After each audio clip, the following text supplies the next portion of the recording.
dans le livre de 1 Jean 2.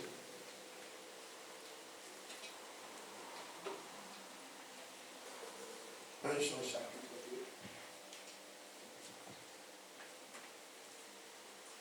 2. Alléluia. Nous lirons à partir du verset 18. 1 Jean chapitre 2, le verset 18. La Bible dit, on va se tenir debout si vous voulez bien.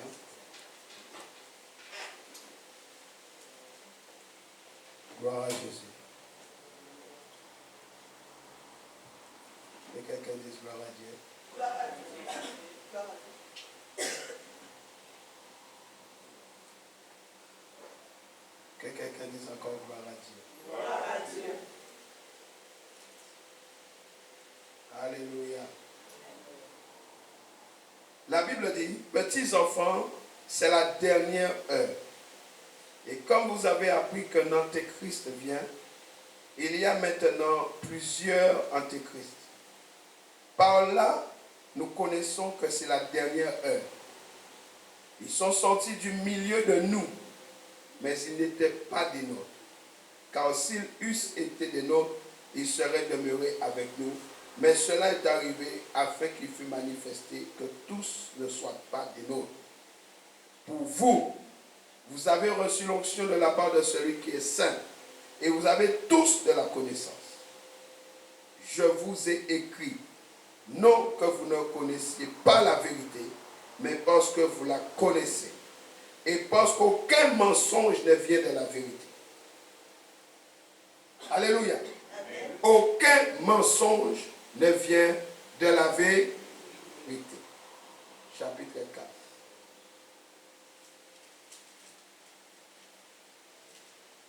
Un Jean chapitre 4.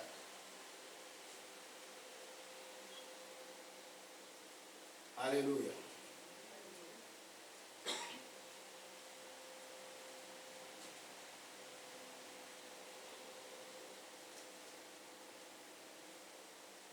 La Bible dit au verset 2, reconnaissez à ceci l'Esprit de Dieu. La Bible dit, tout esprit qui confesse Jésus-Christ venu en chair est de Dieu. Et tout esprit qui ne confesse pas Jésus n'est pas de Dieu. C'est celui de l'Antéchrist, dont vous avez appris la venue et qui maintenant est déjà dans le monde. Vous, petits enfants, vous êtes de Dieu et vous les avez vaincus parce que celui qui est en vous est plus grand que celui qui est dans le monde. Eux, ils sont du monde. C'est pourquoi ils parlent d'après le monde et le monde les écoute. Nous sommes de Dieu. Celui qui connaît Dieu nous écoute.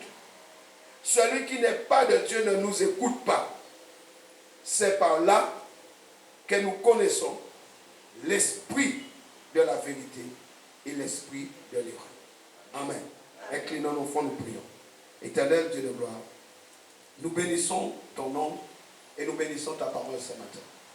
Nous reconnaissons, Seigneur, que tu es Dieu et que sans toi, nous ne pouvons rien faire. Nous mettons entre tes mains, Seigneur mon Dieu, ce culte de ce premier mois, premier jour du mois de novembre. Yahweh Adonai, fais-nous du bien. Ouvre notre entendement. Car sans toi, nous ne pouvons y arriver.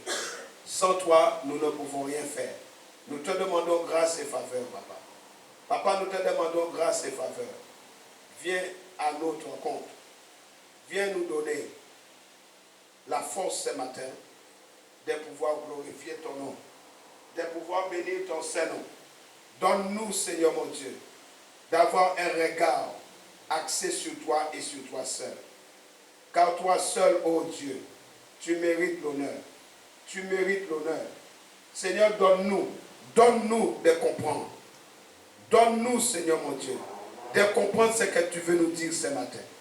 Alimente nos cœurs par ta présence. Père, nous te bénissons.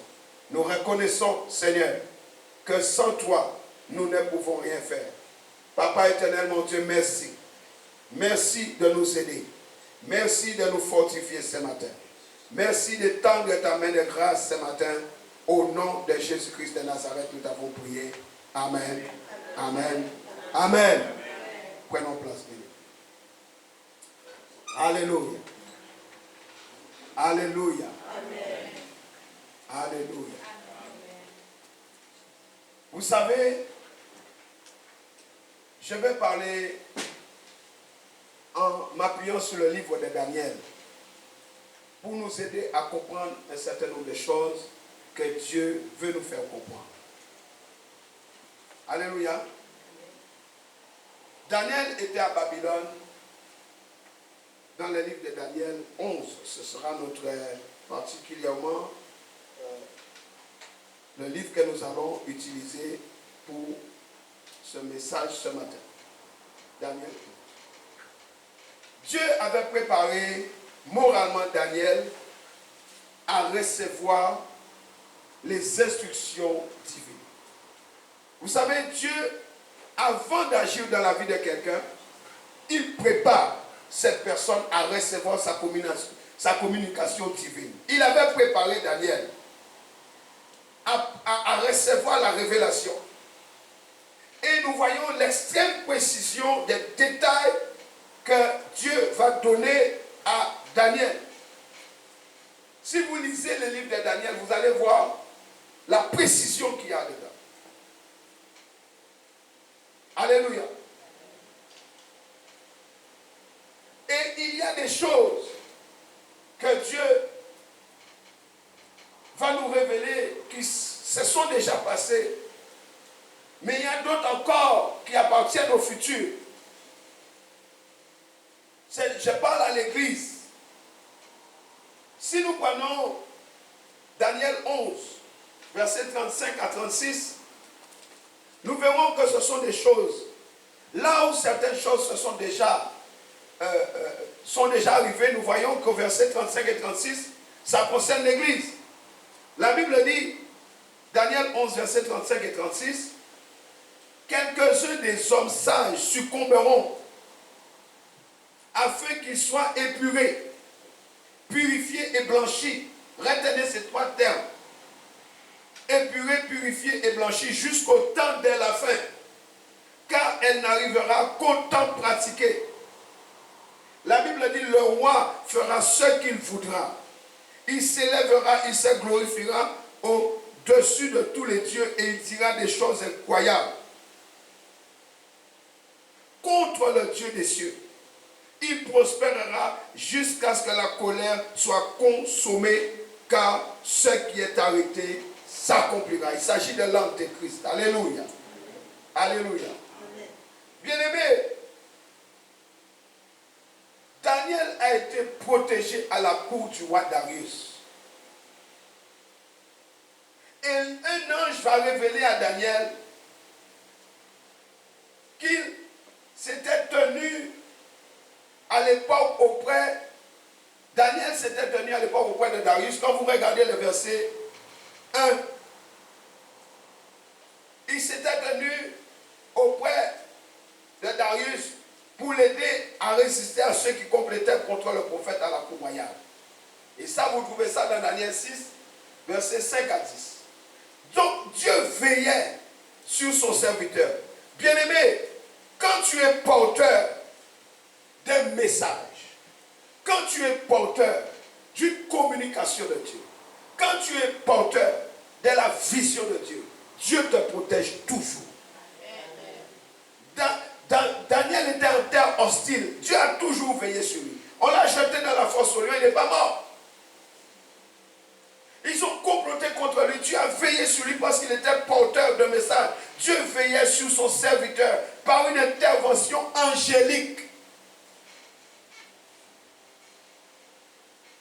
À l'insu même du roi. Alléluia. Et vous devez comprendre comment fonctionne le monde invisible. Le monde visible peut monter toutes sortes de plans. Mais le monde invisible, si dans le monde invisible, Dieu a décrété ta protection, personne ne te touchera. Parce qu'il y a une puissance invisible que le monde visible ne peut pas voir.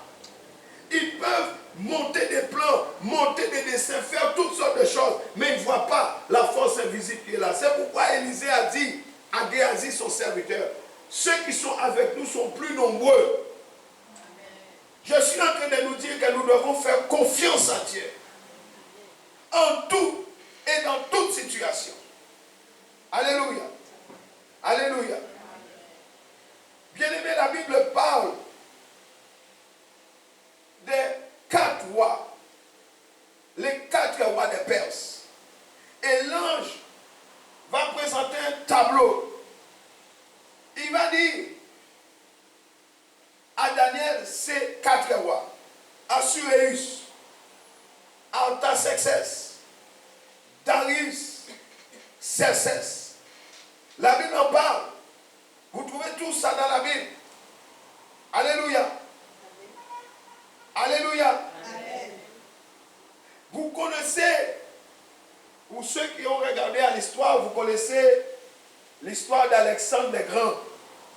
Et je vous conseille, si vous pouvez regarder les films, regardez les films parce que vous allez regarder les films avec un autre œil. Parce que ce qui s'est passé dans David, la prophétie qui est donnée ici, concerne Alexandre le Grand. Et ça, une partie s'est appliquée. Alléluia. C'est des rois qui ont joué un rôle important en rapport avec Israël. On ne va pas rentrer dans les détails parce que on va rester toute la journée ici. Mais ce que nous devons comprendre, et c'est la partie qui m'intéresse beaucoup plus, le verset 21. On va prendre le verset 21 de Daniel 11. J'ai dit, moi-même, j'ai dit, il faut que je regarde le film d'Alexandre le Grand pour pouvoir me situer par rapport à ça. Quand on regarde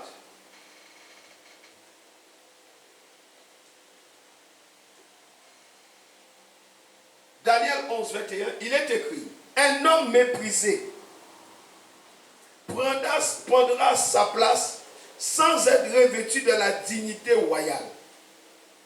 Il paraîtra au milieu de la paix et s'emparera du royaume par l'intrigue. Les troupes qui se répandront comme un torrent seront submergées devant lui et anéanties de même qu'un chef de l'alliance.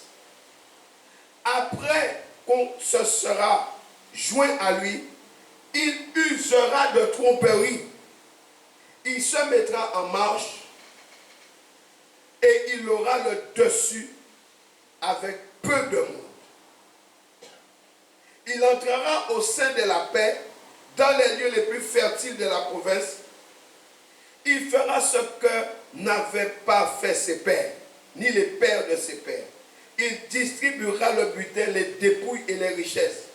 Il formera des projets contre les forteresses, et cela pendant un certain temps. À la tête d'une grande armée, il emploiera sa force et son ardeur contre le roi du Midi. Et le roi du Midi s'engagera dans la guerre avec une armée nombreuse et très puissante, mais il ne résistera pas. Car on méditera contre lui de mauvais desseins. Alléluia. Méditer, on parlera, on dira, on mettra en œuvre. La Bible dit, verset 26, ceux qui mangeront des mains de sa table causeront sa perte. Les ennemis les plus dangereux, ce ne sont pas ceux qui sont à l'extérieur. Ce sont toujours ceux qui sont en dedans. Qui a causé sa perte? Ceux qui étaient assis à sa table. Parce qu'ils avaient conçu de mauvais desseins. Les gens peuvent être assis à ta table en train de te maudire. Ils peuvent être assis en train de manger les bons repas que tu as fait.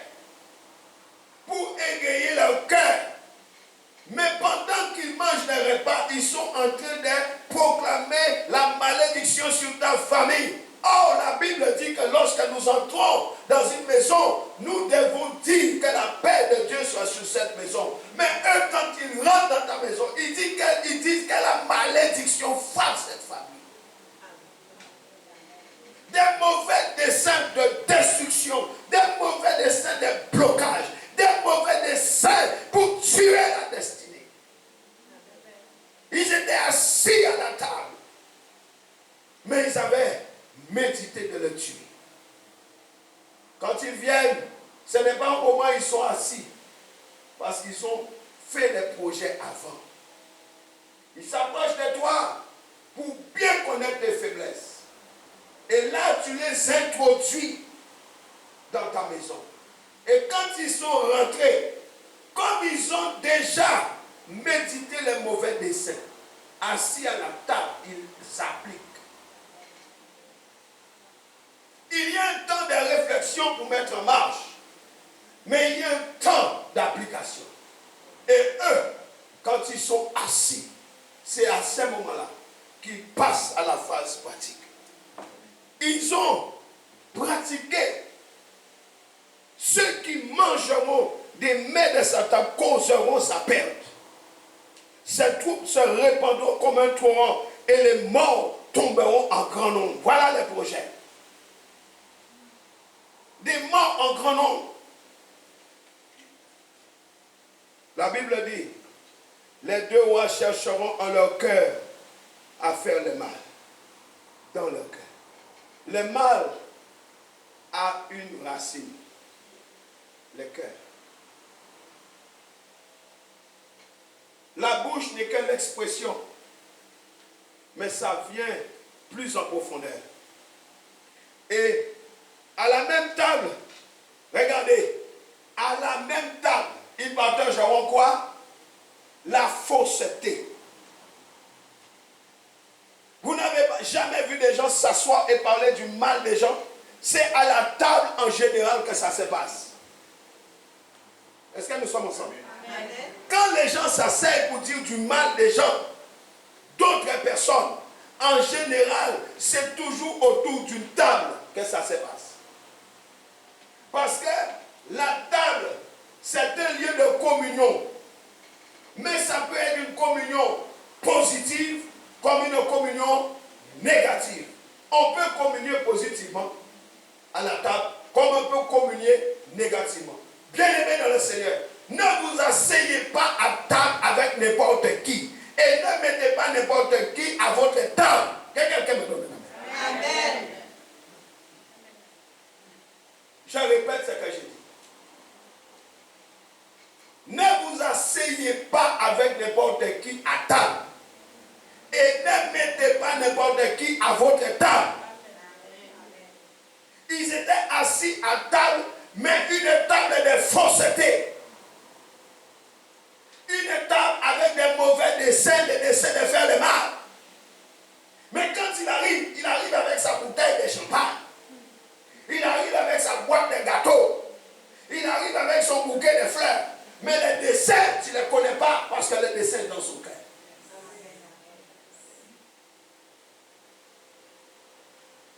Une table de fausseté. Et tous ceux qui sont assis à la table se ressemblent. Alléluia. Amen. La Bible dit, et à la même table, ils parleront avec fausseté. Mais la Bible dit quoi? Cela ne réussira pas. Amen. Pourquoi? Car la fin n'arrivera qu'au moment marqué. Il y a un temps marqué que Dieu décide. Même s'ils font des complots, ça ne marchera pas. Parce que la Bible dit, même si tu bois quelques breuvages mortels, au nom de Jésus, cela ne te fera aucun mal. Amen.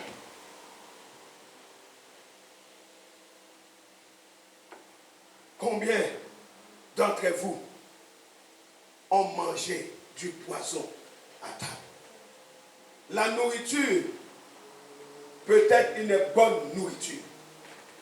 Mais spirituellement, vous avez mangé du poison. Le jus peut être un excellent jus. Mais spirituellement, vous avez bu un breuvage mortel. Combien de fois Dieu nous a déjà délivrés de ces breuvages mortels, de ces poisons? Combien de fois? Voilà pourquoi la Bible dit rendez grâce à Dieu pour toutes choses. Mais il y en a qui sont comme Nabal. Quand ils s'asseyent dans un poulet, on ne trouve même pas les os.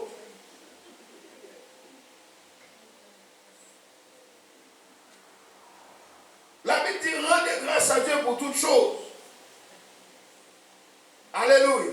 Amen. Alléluia. Amen. Que Dieu nous aide. Dieu prend soin de nous. La Bible dit, verset 28, il retournera dans son pays avec de grandes richesses. Il sera dans son cœur hostile à l'alliance sainte. Cet homme méprisé qui accède à la domination royale sera hostile à l'alliance sainte. Il agira contre l'alliance sainte. Puis il va retourner dans son pays. À une époque fixée, il marchera de nouveau contre les Médis.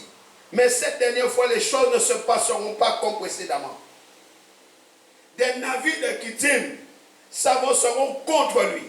La Bible dit, découragé, il repoussera chemin. Oh, que l'ennemi de ton âme soit découragé ce matin, au nom de Jésus. Qu'il soit découragé. Tous ceux qui te poursuivent, tous ceux qui veulent t'atteindre, tous ceux qui veulent détruire ta destinée, qu'ils soient dans la confusion ce matin dans le nom de Jésus.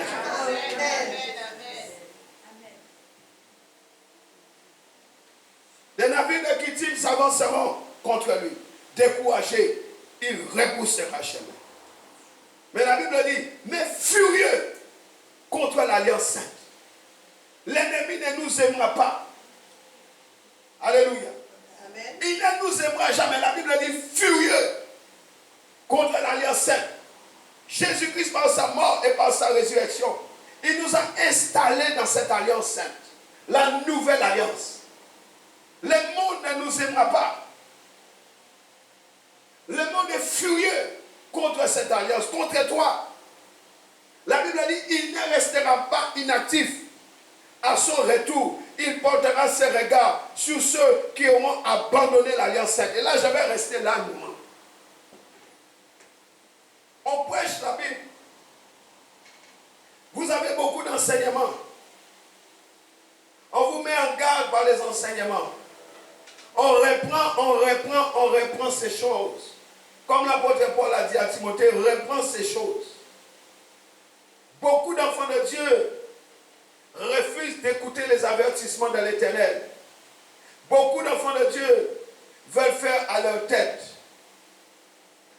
Écoutez-moi mes amis, Dieu protège toujours son alliance. Amen.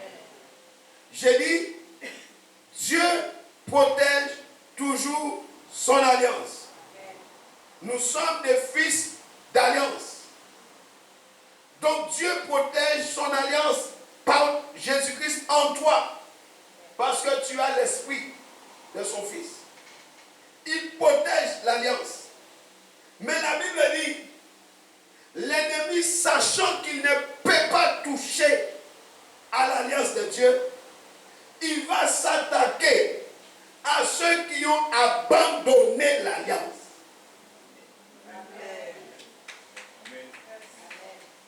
Vous comprenez?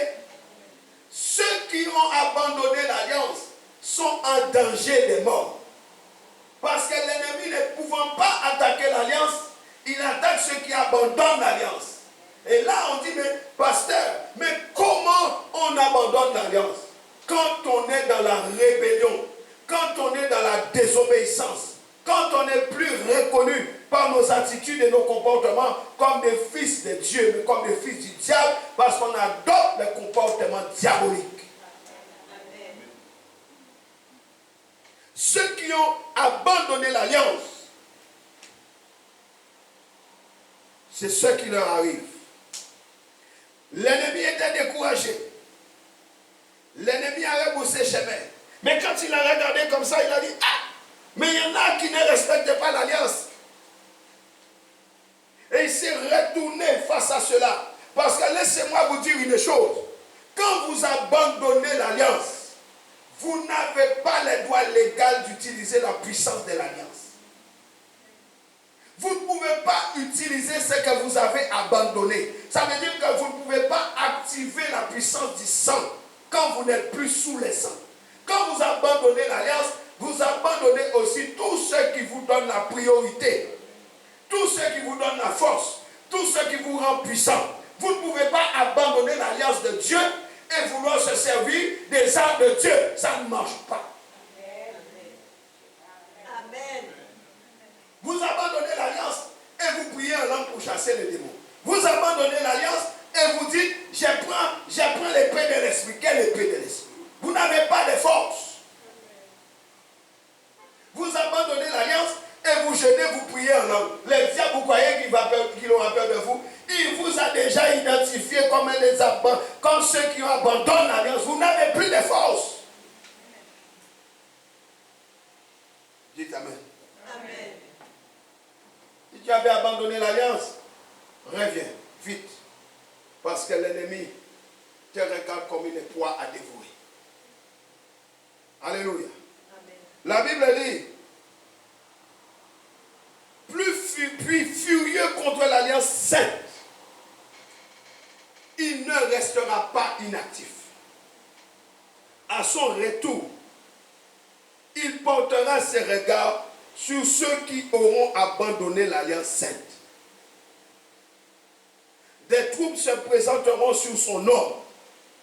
Regardez. Des troupes se présentent sous son ordre.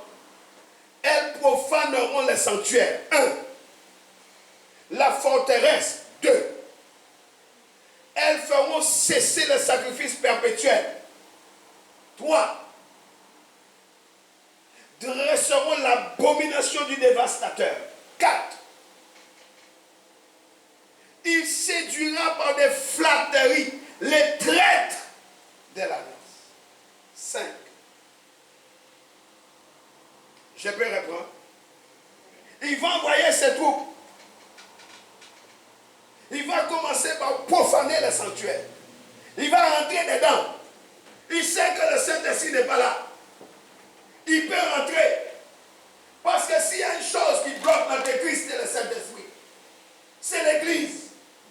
Dieu a donné par Jésus-Christ la plénitude à l'Église. Là où le Saint-Esprit ne règne pas, quel esprit qui règne là? Si le Saint-Esprit ne règne pas dans une église, ce sont des démons, des esprits de démons qui règnent.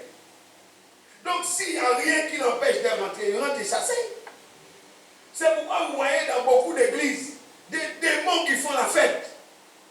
Parce que le Saint-Esprit s'est retiré à cause du compromis et du péché. Donne-moi un amen.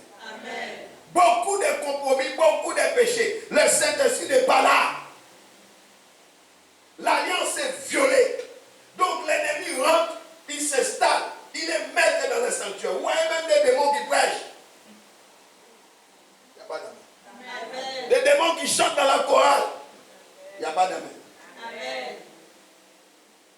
La Bible dit, ils vont profaner le sanctuaire, profaner la forteresse, vont faire cesser le sacrifice perpétuel. L'adoration cesse. Il n'y a pas la Sainte Seine, il n'y a rien. Les sacrifices perpétuels, tout ça cesse. Et là, à la place de tout ce qui pouvait représenter le Seigneur, la louange, l'adoration, la prière, l'intercession, qu'est-ce qu'on fait? On dresse l'abomination. On met à la place quoi? L'abomination du dévastateur. J'aimerais que tu lises avec moi Matthieu, chapitre 24. Que le nom du Seigneur soit glorifié. Que quelqu'un dise ça. Que quelqu'un dise que le nom du Seigneur soit glorifié. Allons dans Matthieu 24, s'il te plaît.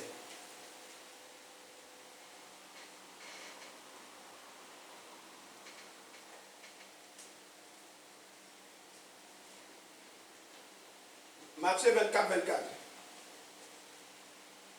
La surgiront, ainsi que de faux prophètes. Ils produiront des signes extraordinaires et des prodiges au point de tromper, si c'était possible, ceux que Dieu a choisis. Voilà, je vous ai prévenu. Si regardez, il est dans le désert, n'y allez pas. Si l'on prétend, il se cache à quelque endroit secret, n'en croyez pas. N'en croyez rien. En effet, quand le Fils de l'homme viendra, ce sera comme l'éclair qui jaillit du levant et illumine tout jusqu'au couchant. Alléluia. Où que ce soit les cadavres, là s'assembleront les vautours. Est-ce que nous sommes ensemble? Est-ce que nous sommes ensemble? Amen. Les vautours aiment les cadavres. Mais nous sommes des aigles, non? Amen. Dis à ton voisin, quelle espèce d'oiseau tu es? Dis-lui, tu es quoi comme oiseau? Tu peux répondre, je suis un aigle. Mais je ne sais pas si tu es un vautour, mais dis, je suis un aigle. La Bible dit, ils vont dresser à la place l'abomination du dévastateur. Verset 32. Il séduira par des flatteries les traîtres de l'alliance. Il y a des gens qui aiment les flatteries. Faites attention. Vous aimez qu'on vous flatte. Vous aimez qu'on vous flatte. Hein? Vous êtes comme un fer à repasser. Vous enlevez les plis. N'aimez pas les flatteries. Vous devez aimer qu'on vous dise la vérité. Qu'on ne vous flatte pas, qu'on vous dise la vérité. C'est pas bon, c'est pas bon. N'aimez pas les flatteries. Dis, je renonce à toute forme de flatterie. Dis, je rejette les flatteries. Mais la Bible dit, les traîtres de l'alliance, ils aiment les flatteries. Les traîtres de l'alliance, ils aiment qu'on les flatte. Voilà pourquoi vous voyez, quand les gens quittent les églises, vous voyez qu'ils partent en groupe. Parce que c'est lui qui part. Il va, qu'est-ce qu'il va faire? Il va flatter les autres. Il va chercher des gens qui sont comme lui, qui adhèrent à sa politique. Et il va passer pour une victime. Et tous les autres vont dire, nous sommes avec toi, nous sommes avec toi. Et là, il dit, mais si tu es avec moi, mais viens avec moi. Et vous les voyez comme des chauves-souris. Ils sont pas au grappe, comme des guimbos. Ils sont pas au grappe, accrochés à des branches. Amen. Et meurent tous ensemble. Des chauves-souris. Vous voyez, les chauves-souris sont toujours pas au grappe. Je voyais qu'il y avait des raisins qui n'étaient pas au grappe. À Canaan, il y avait de la vigne, il y avait des raisins à Canaan. Il n'y avait pas de chauves-souris par grave. Acclamons le Seigneur. Amen. Des chauves-souris, des guimbos. Ils sont pas au grave. Ils meurent tous ensemble. La Bible dit, oh Seigneur, il séduira par des flatteries les traîtres de l'alliance. Suivez-moi, ça devient important ici. Mais ceux du peuple, les traîtres de l'alliance, ils étaient où? Parmi les peuples. Mais la Bible dit, mais ceux du peuple qui connaîtront leur Dieu, ils agiront avec fermeté. Une autre version dit, ceux du peuple qui connaîtront leur Dieu, ils seront forts et puissants. Ceux-là agiront avec courage, détermination. Ça veut dire qu'ils ne vont pas se laisser faire. La Bible dit, ceux du peuple qui connaîtront Dieu, l'alliance t'emmène à la connaissance de ton Dieu. L'alliance devrait nous amener dans une plateforme où nous connaissons mieux notre Dieu. Parce qu'on ne fait pas alliance avec n'importe qui, n'importe comment. Si on doit faire alliance avec quelqu'un, c'est forcément quelqu'un qu'on connaît. Donc s'il y a alliance, il y a forcément connaissance, intimité, communion, communication. Et dans cette communion, on apprend à connaître la personne.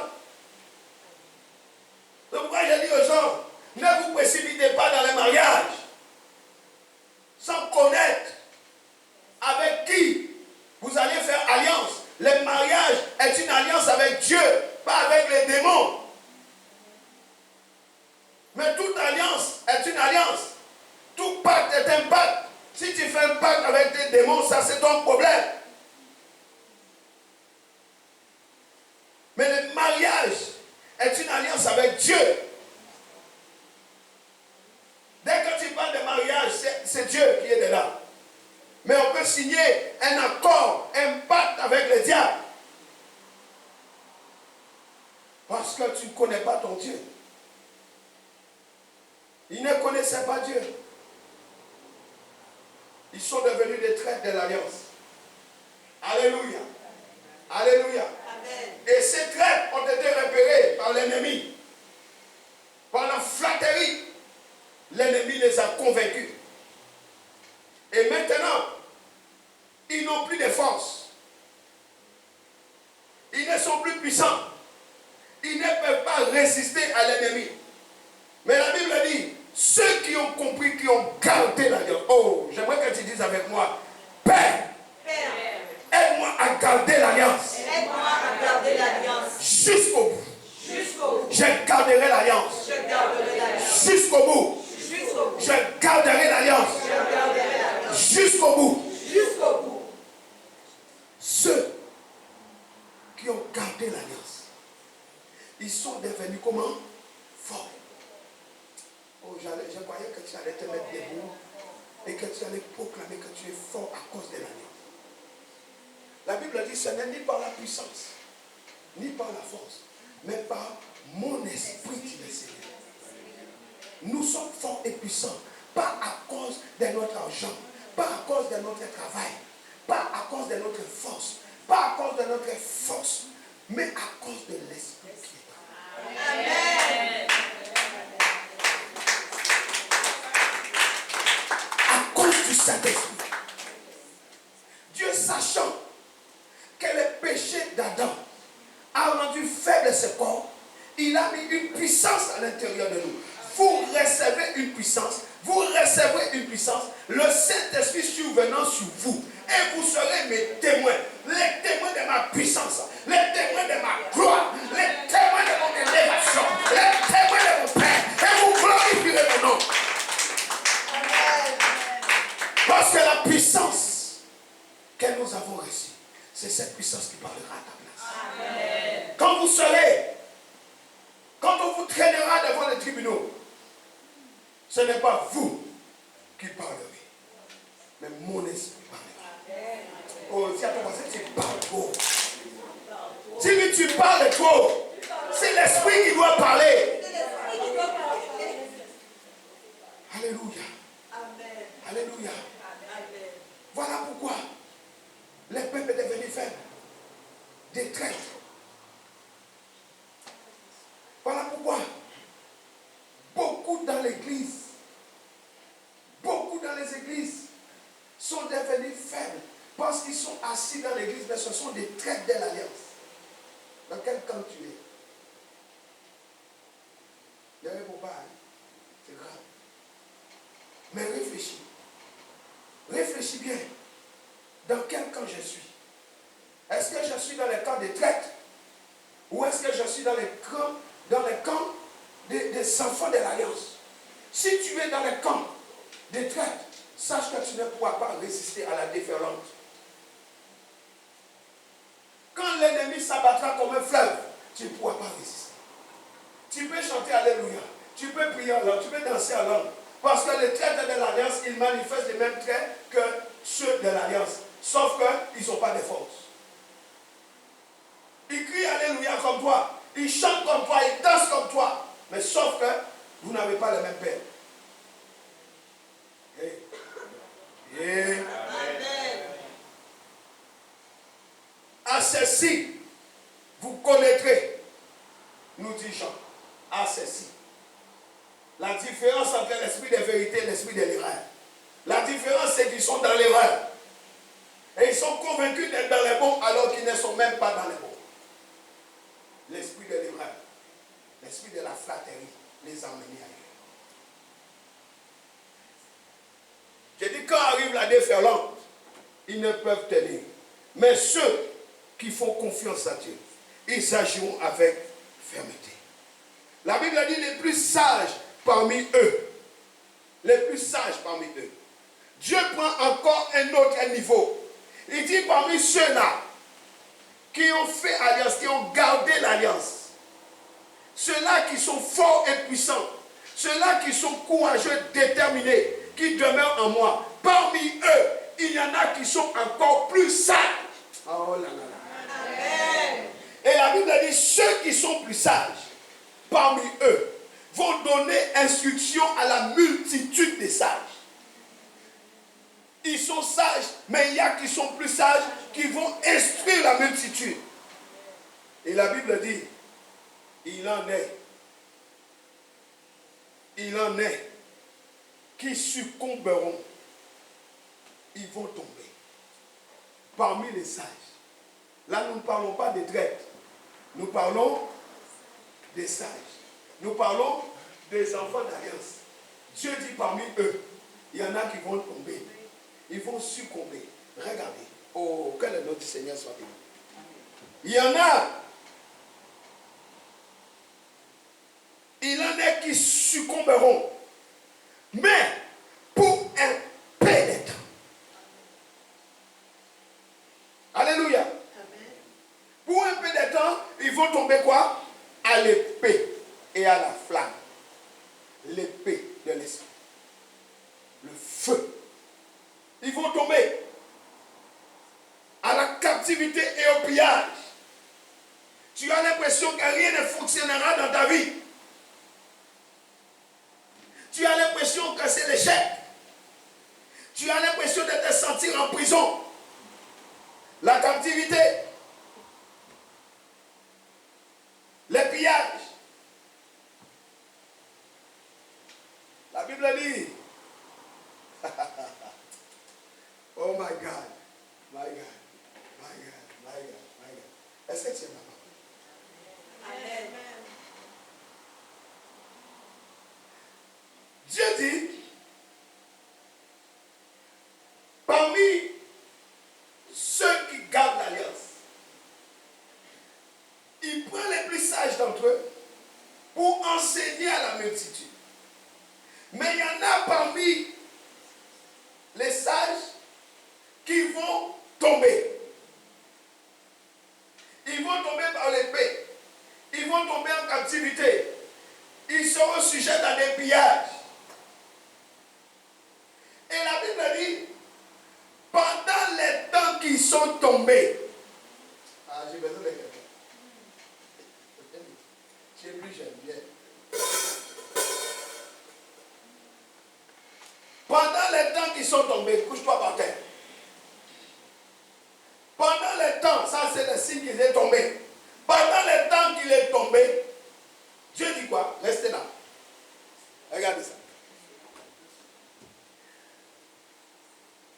Pendant les temps où ils sont tombés, où ils vont succomber,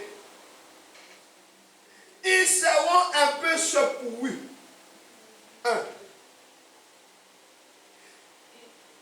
La Bible dit, plusieurs se joindront à eux par hypocrisie. Nous sommes avec toi. Nous comprenons. Nous sommes là. Hypocrisie. Parce qu'en fait, au fond d'eux, ils veulent te garder là. Ça les arrange. Ça les arrange que tu sois là. Ils viennent par hypocrisie t'aider à rester là où tu es. Hein? Dis, je hais l'hypocrisie. Je hais l'hypocrisie. Ils vont t'aider à rester mieux là où tu es. Mais la Bible dit, quelques-uns des hommes sages succomberont. Quelques-uns des hommes sages succomberont. Quel est le but? Pourquoi Dieu va permettre cela? La Bible dit, afin qu'ils soient épurés, purifiés et blanchis. Je croyais que tu allais acclamer Dieu.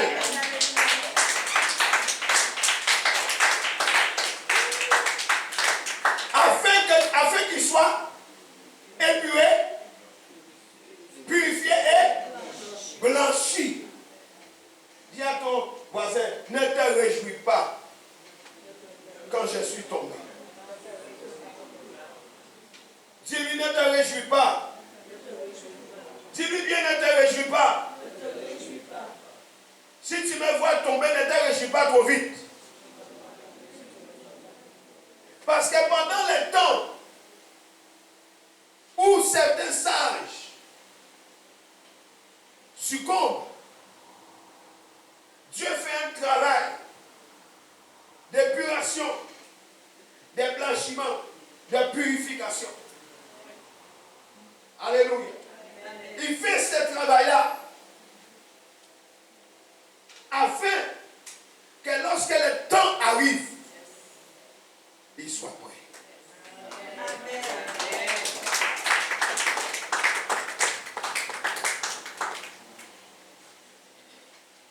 Alléluia.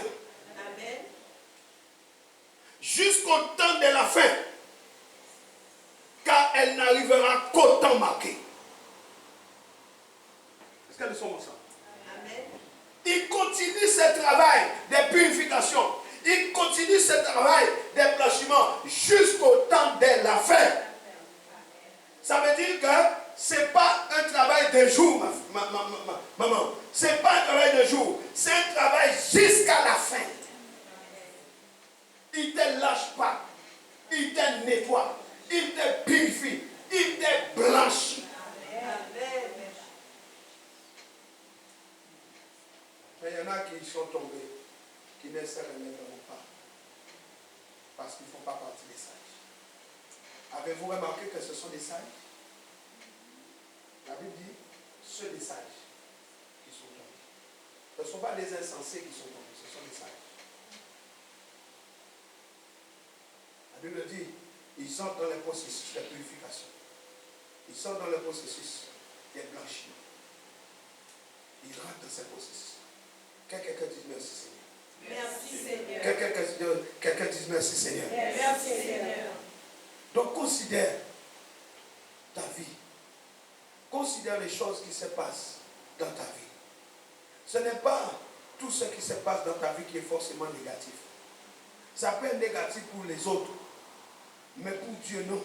Parce que pendant que tu vis la situation difficile, tu ne sais pas dans quel processus Dieu t'a fait rentrer pour te maintenir jusqu'à la fin afin que tu sois sauvé. Acclame Dieu.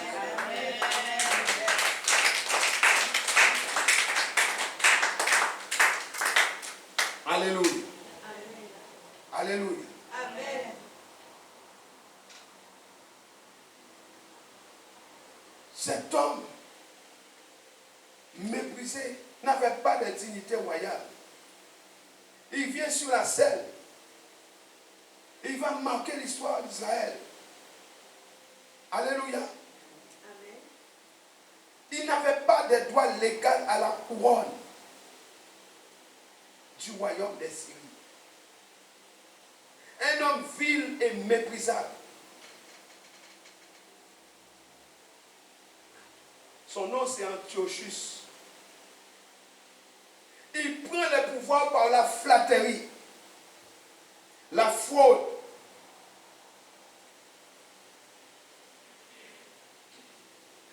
des tromperies et des largesses insensées.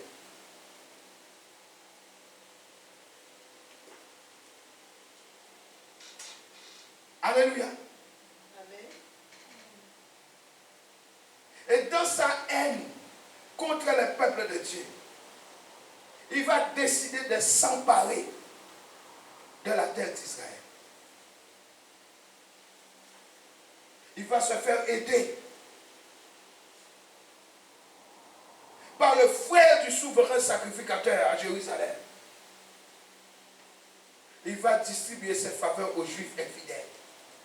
Versets 23 et 24. Il leur donne des faveurs. Après qu'on sera joint à lui, il usera des tromperies. Il se mettra en marche et il aura les dessus avec peu de monde. Pourquoi? Parce qu'il a trouvé un soutien à l'intérieur. Quelqu'un est avec moi? Amen. Alléluia. Il trouve son soutien à l'intérieur. Les traîtres trouvent toujours du soutien. Il va partir en guerre contre l'Égypte, contre son roi. Il va mener des expéditions militaires. Ces expéditions vont lui assurer la victoire. Mais plutôt que de mettre à mort son ennemi, il les convoque à la table des négociations. Et il va signer avec lui une paix factice. Écoutez bien. Au lieu de mettre, il met des expéditions de guerre, mais au lieu de tuer l'ennemi, il l'amène à la table. Je vous ai dit, la table c'est un lieu de négociation. C'est l'endroit où on piège beaucoup de gens. Ma fille, c'est là qu'on piège beaucoup de gens. On les emmène à la table. Les messieurs là, ils disent, j'aime tes yeux, j'aime ta bouche, je t'invite au restaurant. Et puis là, et qu'est-ce que tu aimes manger? Oh, j'aime les poissons. Avec un mix à la fin. J'aime les poissons avec X à la fin. J'aime aussi les homards. Et puis chérie, il n'y a pas de souci. On met ça, samedi, ça te va. Ah oui, samedi, je suis libre. Et puis tu te présentes au restaurant. Je te dis, c'est la table de négociation. Tu as mangé, hein, les homards du monsieur. Tu as mangé les oiseaux avec X à la fin. Maintenant, tu mets dans quoi? On fait quoi maintenant? Mais il a déjà tout préparé. On va faire un petit tour. Un petit tour. Il a oublié de mettre Babel. On va faire un petit tour. Et puis là, tu te retrouves en train de regarder les ciels, les plafonds. Tu passes. Ça s'appelle quelle position? Non, là, c'est quelle position? Là, la verticale. Tu passes de la verticale à l'horizontale. La table des négociations.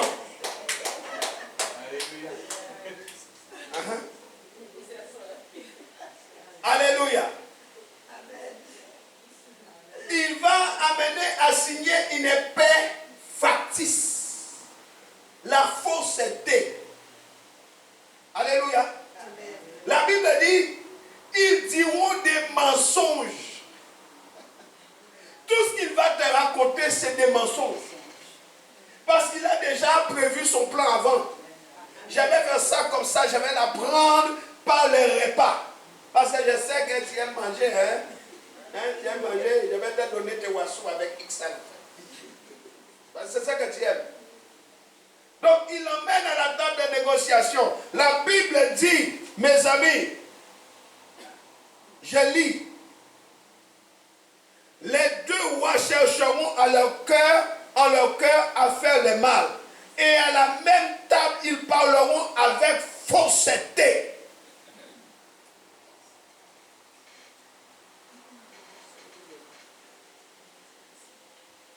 Sur le chemin du retour, combler des richesses volées à l'Égypte, il va s'en prendre à Jérusalem, dont il s'empare avec traîtrise. Et sa rage va se déchaîner contre la sainte alliance de Dieu. Il ne va pas t'aimer. Verset 29-30, on voit la dernière expédition. Une action qui s'est poursuivie au temps déterminé. Mais là, c'est un temps ordonné par Dieu. De cette alliance trompeuse entre les deux rois du Nord et du Midi, verset 27, nous l'avons lu. Mais les choses ont changé. Car, quelqu'un dit, les navires de Kittim rentrent en jeu. Les navires de Kittim rentrent en jeu. Dis encore, les navires de Kittim rentrent en jeu. Les navires de Kittim rentrent en jeu. Quelque chose va changer, car Rome et sa flotte, les navires de Kittim vont s'allier à l'Égypte contre la Syrie. Et à ce moment-là, ça devient compliqué. Verset 30 à 33. La Bible dit, des navires de Kittim s'avanceront contre lui. Découragé, il va faire demi-tour. Est-ce que nous sommes ensemble? Amen. Est-ce que nous sommes ensemble? Amen. Au moment où Antiochus, cet homme méprisé, se prépare à faire le siège, qu'est-ce qui se passe? Les navires de Kittim arrivent. Et devant un plus fort que lui, il sera découragé et il va repousser chemin. Mais, il rebousse chemin, mais humilié et furieux. Il va rentrer dans son pays. Il dit, ok, ils sont plus forts, on rebouche chemin. Mais il ne l'accepte pas. Il est humilié, il est furieux. En chemin, qu'est-ce qu'il fait? Il va se retourner contre les Juifs. Il dit, il faut vraiment, il faut que j'ai quelque chose quand même. Je n'ai pas pu faire ce que je voulais là-bas, parce qu'ils sont plus forts. Les navires de Kittim m'ont empêché de faire ce que je voulais. Mais, je vais me mettre quelque chose sous la dent quand même. Il se retourne contre ceux de l'Alliance. Alléluia. Est-ce que vous êtes avec moi? Est-ce que vous êtes avec moi? Humilié et furieux, il rentre dans son pays. Il se retourne à nouveau contre les Juifs sur lesquels il déverse sa haine.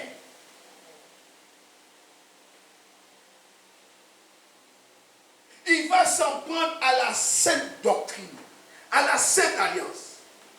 C'est pourquoi la Bible dit, lorsque la maison balayée est balayée, ornée, mais vide, l'ennemi revient 7 fois plus enragé. Il emmène ce qu'il faut pour vous, afin que cette fois-ci, il accomplisse tout ce qu'il avait prévu. Bien-aimés, soyez vigilants. Il était tellement furieux de ne pas pouvoir anéantir l'Égypte qu'il est parti humilié et en baissant la tête, mais furieux avec une grande colère. La Bible dit l'ennemi est descendu sur la terre avec une grande colère, cherchant qui il dévorera. Satan est furieux. Voilà pourquoi ces esprits des morts sont libérés. Voilà pourquoi tu es là ce 1er novembre en train de prier. Il est furieux. Furieux contre le peuple de Dieu. Furieux contre l'Église. Il cherche qui il dévorera. Il rôde comme un lion rugissant. Il cherche. S'il trouve des traîtres, il va les dévorer. Parce qu'il ne peut pas toucher à l'alliance. Quelqu'un m'entend? Amen. Il ne peut pas toucher à l'alliance. Mais là où il trouve des traîtres, il les mange. Il les mange. Furieux et humilié. Il se retourne contre la sainte alliance, la sainte doctrine. Il regarde. Et déverser sa haine.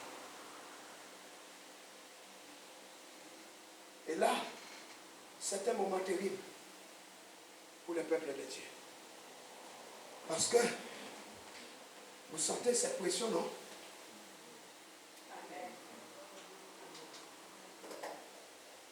Vous sentez cette pression dans le monde? Oui ou non? Vous la sentez, la pression? La pression dans le travail, la pression dans votre famille, la pression dans votre vie. Vous sentez cette pression? Vous la sentez? Au fond de vous, j'ai fait. Tu n'as pas besoin de faire quelque chose. L'ennemi est poussé. Tu n'as pas besoin d'avoir fait quelque chose. L'ennemi est furieux, il a la haine contre toi. Pourquoi? Parce que tu portes cette alliance. À cause de l'alliance. Il est enragé. Il faut qu'il ait quelque chose qui se mette sous la dent. Il s'en fout. Même si tu es enceinte, ce n'est pas son problème. Il est rempli de haine. Il faut qu'il tue quelqu'un.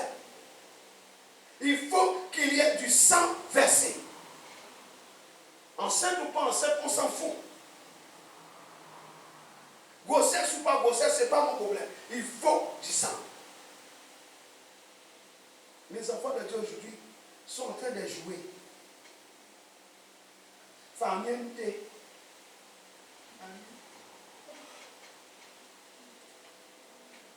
Zénitude. Spanitude. Amamitude. Amamitude. Piscinitude.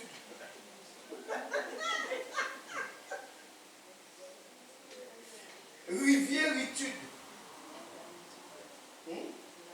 Planitude. Merci, ma soeur. Hein?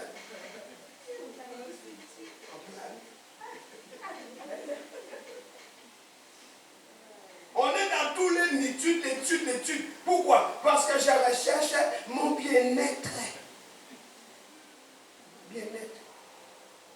On est dans la recherche du bien-être. Quel bien-être que tu auras? Quel bien-être que tu peux avoir? L'ennemi est enragé, il a la haine, il veut te tuer. Toi, tu cherches la zénitude, la plénitude, la riviéritude, la méritude, la zénitude, la... Oh Seigneur, aide-nous s'il te plaît. Ce n'est pas le moment. Dis à ton voisin, ce n'est pas le moment de perdre le cap.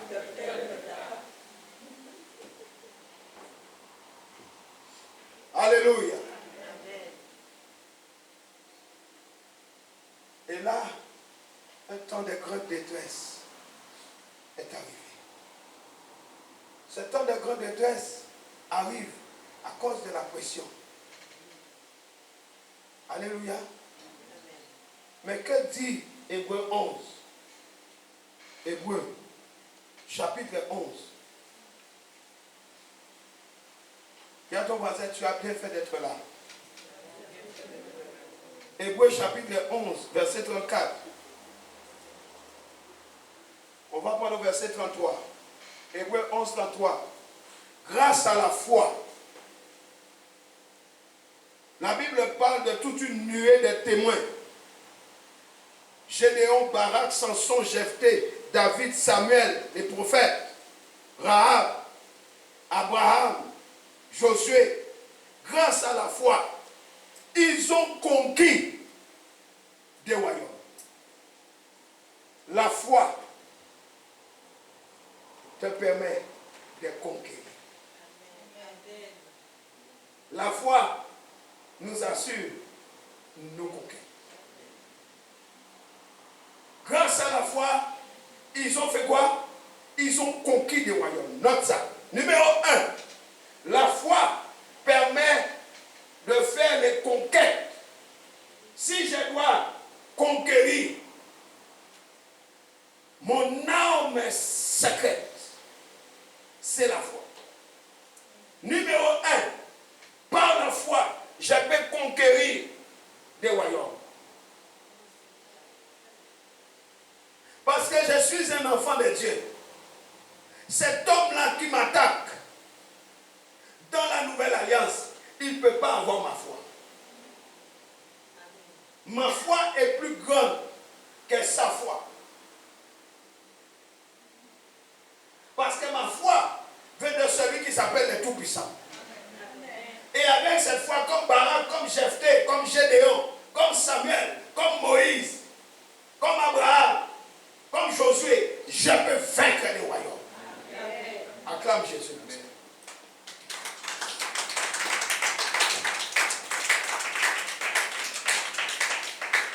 Deuxième chose, avec cette arme puissante, je peux exercer la justice.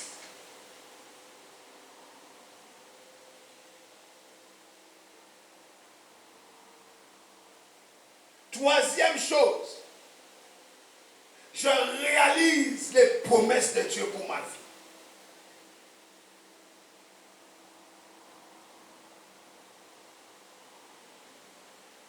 Quatrième chose, je vais fermer la gueule des lions.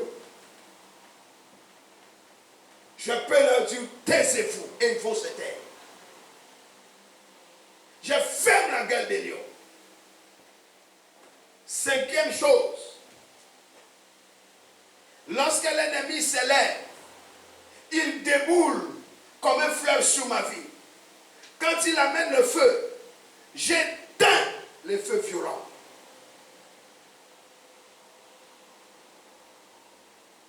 Sixièmement,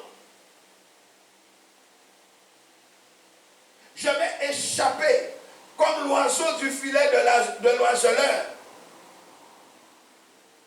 du tranchant de leur épée. Aucune âme forgée contre moi ne prospérera. J'échapperai comme un oiseau dans le filet de l'oiseau. Ils ne mourront pas. Et pourquoi? À cause de la force qui vient de qui? Ma force vient de l'Éternel. La Bible dit, ils ont été remplis de force alors qu'ils étaient faibles. Ils se sont montrés vaillants dans les batailles. Ils ont mis en fuite des armées ennemies. Alléluia. Alléluia. Alléluia. Ils ont mis en fuite et nous allons les mettre en fuite aujourd'hui. Déjà, ils sont en fuite. Alléluia. Bien-aimés dans le Seigneur, écoutez-moi attentivement. Cet homme méprisé, rempli de haine, Antiochus, qu'est-ce qu'il va faire? Il va chercher les incrédules. Je parle de l'esprit d'Antéchrist, tu as compris, hein? C'est l'image de l'Antéchrist. Il cherche les incrédules, ceux qui abandonnent la Sainte Alliance. C'est ce que nous dit la Bible au verset 30. À son retour, il portera ses regards sur ceux qui ont abandonné l'alliance. Lorsque tu abandonnes l'alliance, tu intéresses Satan. Parce qu'il sait. Et il veut te transformer en argent.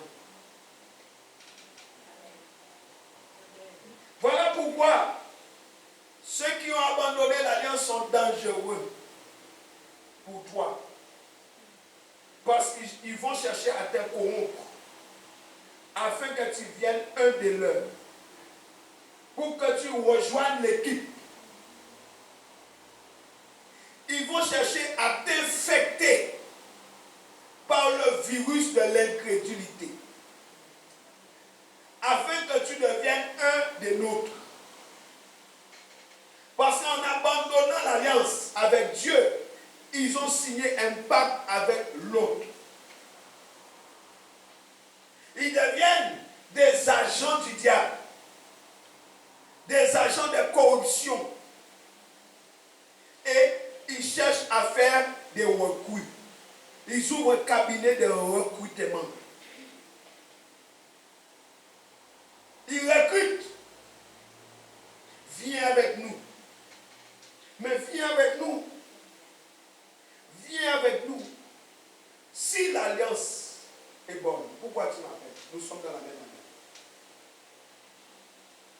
Nous avons les mêmes dieux. Nous prions le même Saint-Esprit. Nous avons la gloire de Dieu. Tu m'appelles à quitter la gloire pour aller où? Si tu es conscient que nous sommes dans la gloire, pourquoi tu vas me dire viens, sors? Est-ce que vous me comprenez? Si c'est bon pour moi, c'est bon pour toi. Si c'est bon pour toi, c'est bon pour moi. Pourquoi tu m'appelles à quitter ce que tu sais qui est bon? Si c'est le Saint-Esprit, c'est bon pour moi, c'est bon pour toi. Mais pourquoi veux-tu que je quitte ça? C'est qu'il y a quelque chose qui ne va pas. Et c'est la question que beaucoup ne se posent pas. On adopte la mauvaise doctrine satanique pour sa paix. L'ennemi cible les rebelles, les incrédules. Il regarde, il voit des incrédules, des rebelles à l'alliance et il dit cela va nous servir. Approchons-nous d'eux, flattons-les, gagnons-les. On pourra en faire ce qu'on veut. Alléluia. Amen. Alléluia. Amen. La Bible dit, c'est ce qu'il a fait. Il réussit à les corrompre par son âme favorite. Quelle est l'âme favorite du diable? Qui peut répondre? La flatterie. Note ça. L'âme favorite du diable, c'est la flatterie. Et chaque fois qu'on est arrivé à te corrompre, on a utilisé la flatterie. Vous aimez manger? On vous amène à manger. Vous aimez quoi? L'igname? On vous amène l'igname. Vous aimez les patates? Ok, on vous amène. En grand nombre. Vous aimez du poisson? Il n'y a aucun problème. Je peux t'amener ça. La flatterie. C'est l'arme favorite du diable. Alléluia. Amen. J'ai dit alléluia. Amen. Mes amis, ceux qui abandonnent la Sainte Alliance, mais aussi ceux qui agissent méchamment à l'égard de l'Alliance. Note ça. Il y a deux catégories de personnes qui sont visées par l'esprit d'Antéchrist. Particulièrement ceux qui méprisent l'Alliance, ceux qui abandonnent la sainte doctrine, la sainte Alliance, mais aussi ceux qui agissent méchamment. Le verset 32 dit quoi? Il séduira par des flatteries les traîtres de l'Alliance.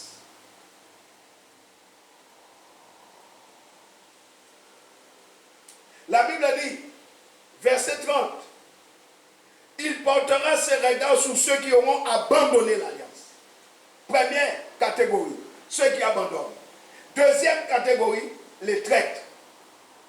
Et dans l'Église, on trouve ces deux catégories. Il n'y a pas d'amen. Amen. Vous allez me lapider après. Dites amen quand même avant. Dans les églises, on trouve ces deux catégories. Ceux qui abandonnent l'alliance et ceux qui sont des traîtres.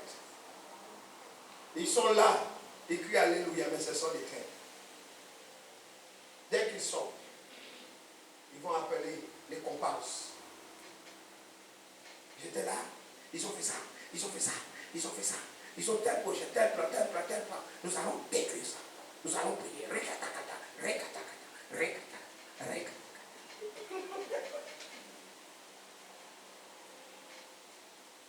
Les traîtres. Ils sont abandonnés. Mais il ne veut pas que toi, tu rentres dans ta destinée. Oh, que quelqu'un dit, je vais rentrer dans ma destinée. Je vais rentrer dans ma destinée. Dis quelqu'un dit à quelqu'un dit, je vais rentrer dans mes percées. Je vais rentrer dans mes percées. Au nom de Jésus. Au nom de Jésus. Ne permets à personne de bloquer ta destinée. Une destinée si glorieuse. Mon frère, une destinée si glorieuse. Tu ne peux pas permettre que les gens jouent dans ça. Tu ne peux pas permettre ça. Ceux qui veulent, c'est éteindre l'étoile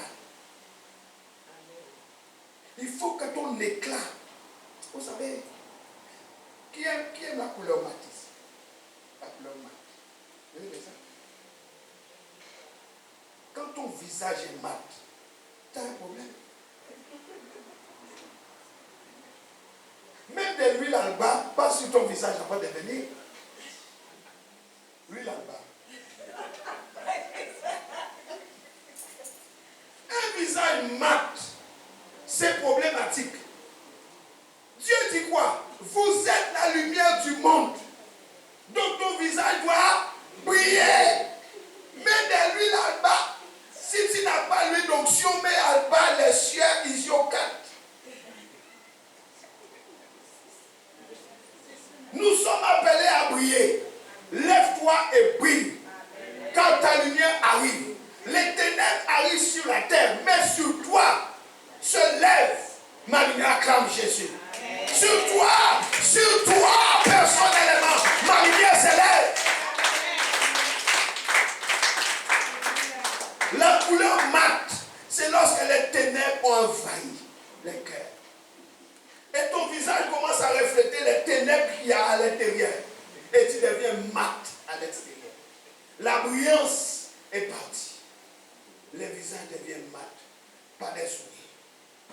Toujours la mélancolie.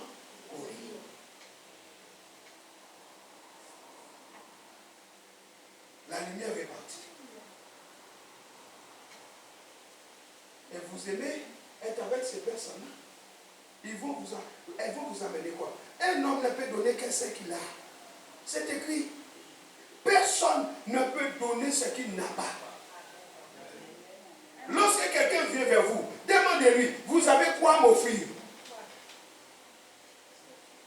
Tu dois me donner plus que ce que j'ai. Si tu ne peux pas me donner plus que ce que j'ai, tu ne m'es pas utile.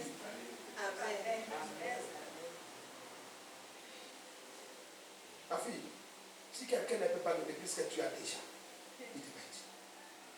Tu as ça. Qu'est-ce qu'il peut te donner?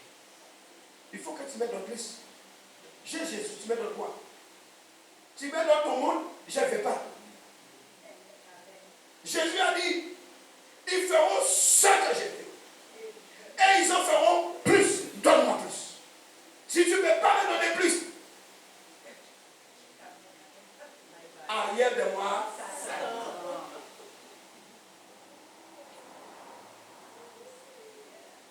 Qui est béni? Je vous ai dit, aujourd'hui, c'est rentrer dans les percées. Aujourd'hui, c'est récupérer, prendre vos percées. Mais on vous a appris, pour rentrer dans les percées, on yakarababa. Mon peuple périt parce qu'il lui manque la connaissance. C'est la connaissance. Tu connaîtras la vérité. Et la vérité te rendra libre. Et quand tu es libre, tu prends ce qui t'appartient. Amen. Deux catégories. Ceux qui abandonnent et les traitent de la grâce. Alléluia. Amen. Alléluia. Amen. Alléluia. Amen. Bien-aimé, il réussit à les corrompre par la flatterie. Et là, on va ordonner les massacres. Après les massacres, la profanation du temple. On va ôter tous les ustensiles du sanctuaire pour mettre une idole dans le lieu saint. On va mettre quoi? Un cochon. On met un cochon à la place. Un animal impur, abominable, sur l'autel de Dieu.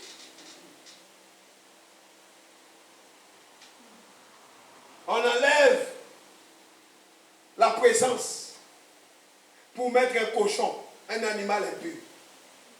L'impureté, la saleté, l'idolâtrie, la souillure sur l'autel.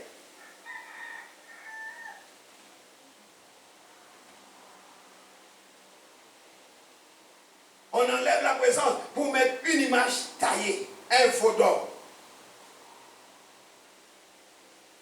Oh Seigneur, fais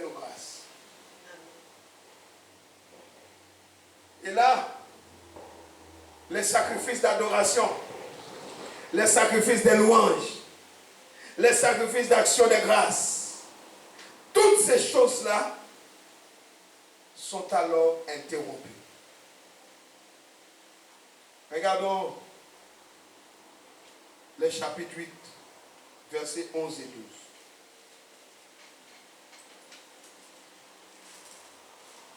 On va prendre le verset 9. Verset 9. À partir du verset 9. La Bible dit, la Bible parle de 4 cornes qui s'élevèrent pour remplacer les boucs. Le bouc devient très puissant au verset 8. Mais lorsqu'il fut puissant, sa grande corne se brisa. Et la Bible dit 4 grandes cornes s'élevèrent pour la remplacer aux 4 vents des cieux. La Bible dit au verset 9, de l'une d'elles sortit une petite corne qui s'agrandit beaucoup vers le midi, vers l'Orient et vers le plus beau des pays. Elle s'éleva jusqu'à l'armée des cieux. Elle fit tomber à terre une partie de cette armée et des étoiles et elle les foula. C'est ton étoile qui est terrestre. Elle fit tomber une partie des étoiles. Et elle foula ces étoiles. L'ennemi vient te fouler. L'ennemi veut te fouler. Elle s'éleva jusqu'au chef de l'armée. Lui enleva les sacrifices perpétuels. Ça veut dire que l'ennemi est venu jusqu'à l'autel.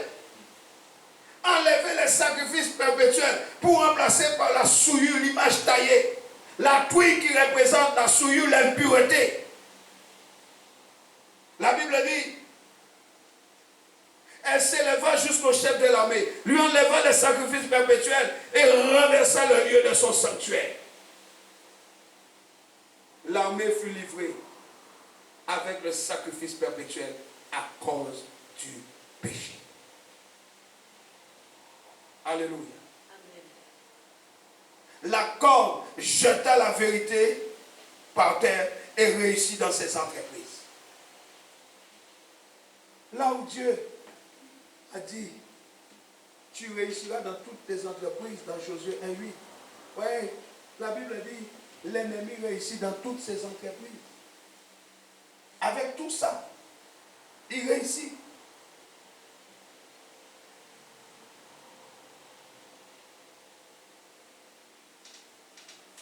Daniel dit, j'entendis parler un saint. Et un autre saint dit à celui qui parlait, pendant combien de temps s'accomplira la vision sur le sacrifice perpétuel et sur le péché dévastateur? Pendant combien de temps? Jusqu'à quand le sanctuaire et l'armée seront-ils foulés? Jusqu'à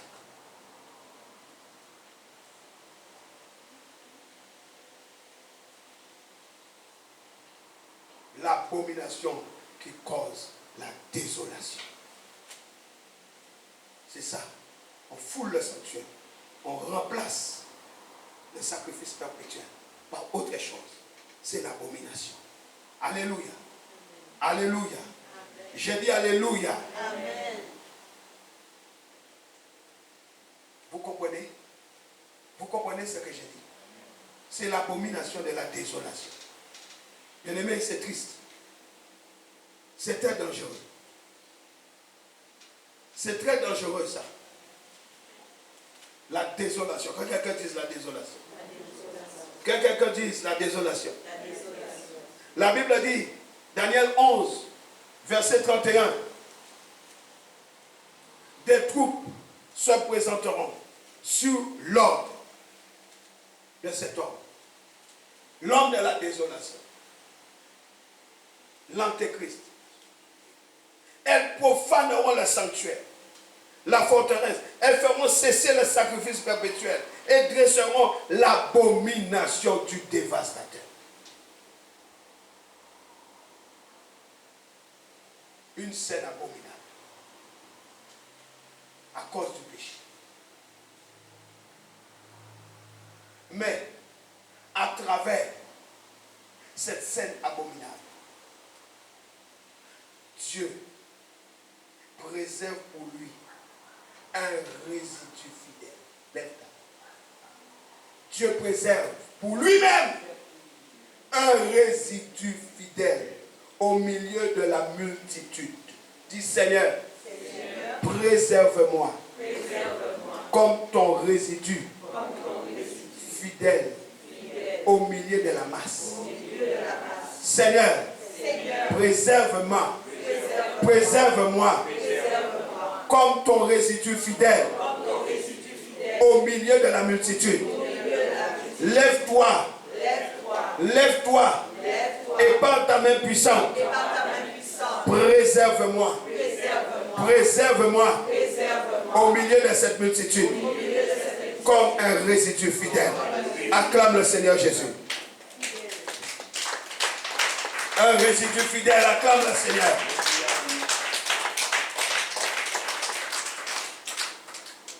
Suivez-moi. Quelle est la caractéristique de ce résidu fidèle? Qui peut répondre? Quelle est? Tu viens de dire, Seigneur, que je sois pour toi un résidu fidèle au milieu de la masse. Mais ce résidu fidèle a une seule grande caractéristique. Laquelle? Qui peut répondre?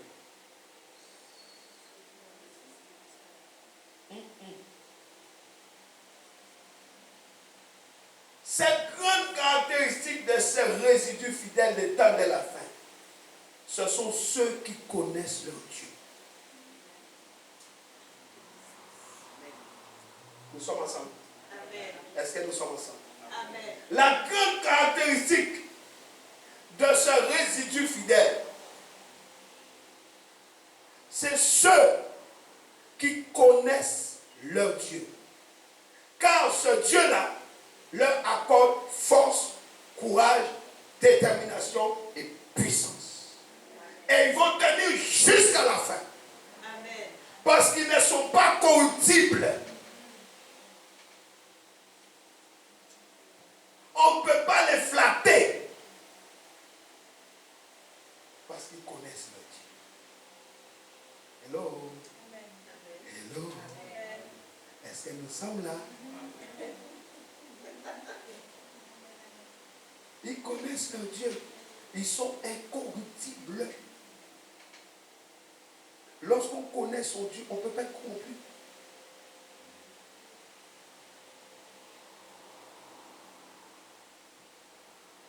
Ils ne tombent pas sous la flatterie. Vous ne les voyez jamais assis à la table des démons. Ils n'y vont pas. Parce qu'il faut discerner les pièges. On est venu prophétiser à Néhémie. Néhémie, viens avec moi. On va te cacher. Ils ont fait là ta vie.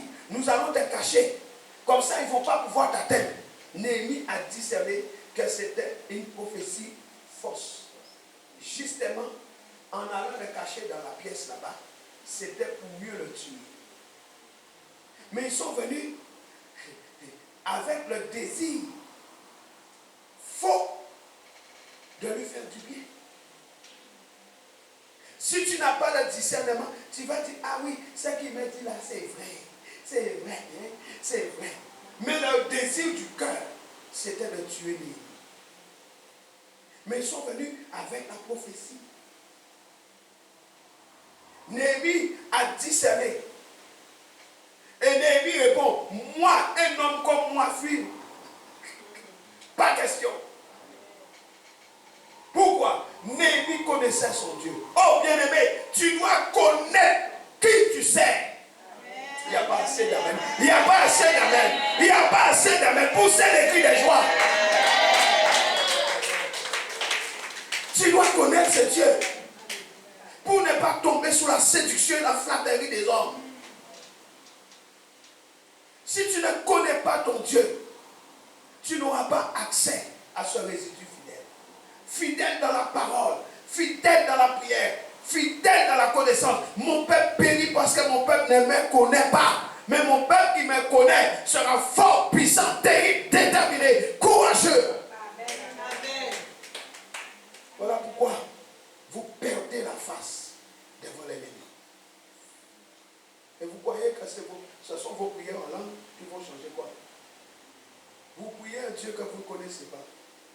C'est ce que Jésus a dit.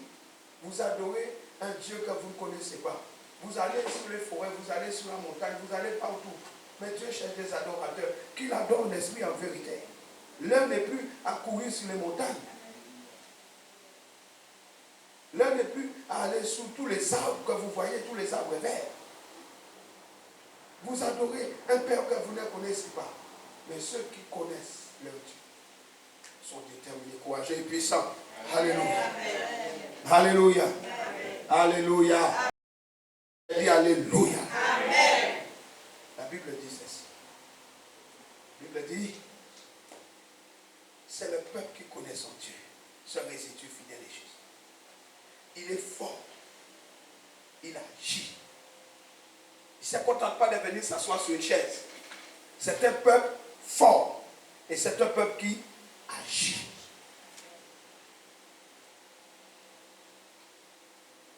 Mais, parmi ce résidu, parmi ce peuple, ce résidu fort et courageux, il y a une autre classe.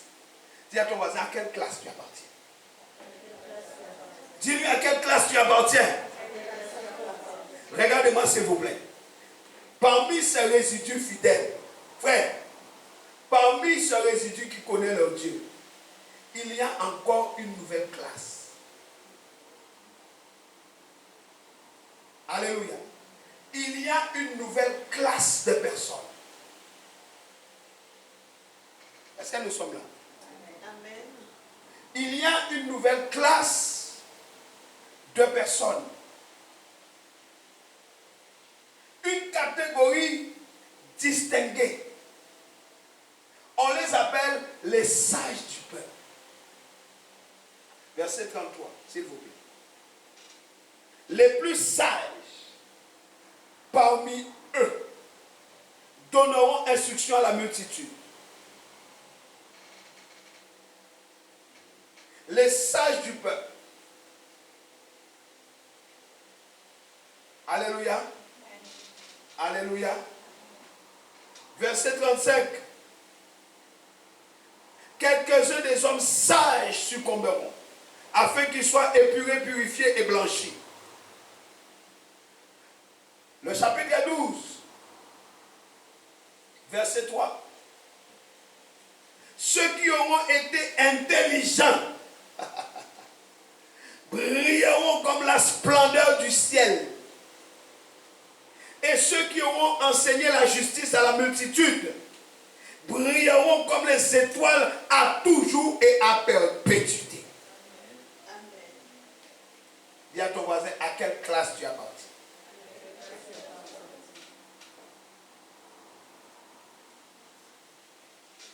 Vous savez comment on les appelle? Ceux qui ont l'intelligence pour enseigner la multitude, les masculines. Ce sont les masculines. Ce sont ceux qui ont l'intelligence pour enseigner la multitude. Malgré les pièges de l'ennemi, ils ont l'intelligence pour enseigner à la masse. On les appelle des masculines. Masculines. M-A-S-K-I-L-I-M. Masculine. C'est grec. Les masculines. Ceux qui ont l'intelligence pour enseigner la justice. Enseigne la justice. Peuple de Dieu, regardez-moi. Enseigne la justice. Enseigne la justice. À tes enfants, enseigne la justice. À tes petits-enfants, enseigne la justice. Il a volé, ne dis pas, je comprends. Tu comprends quoi? Il n'y a rien à comprendre. Il ment sans arrêt. Ne dis pas, on va voir. Non. Enseigne la justice. Enseigne les droits. David dit, tes préceptes sont mes conseillers.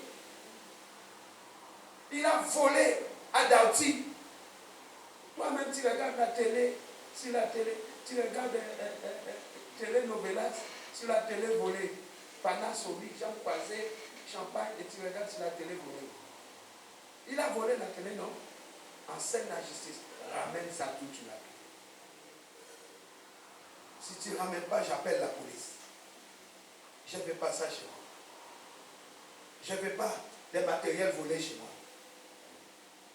Mais tu passes derrière. Les carreaux là, tu veux les faire combien?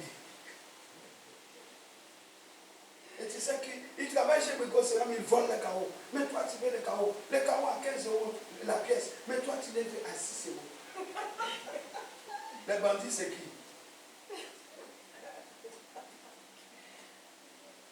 Les bandits, c'est qui?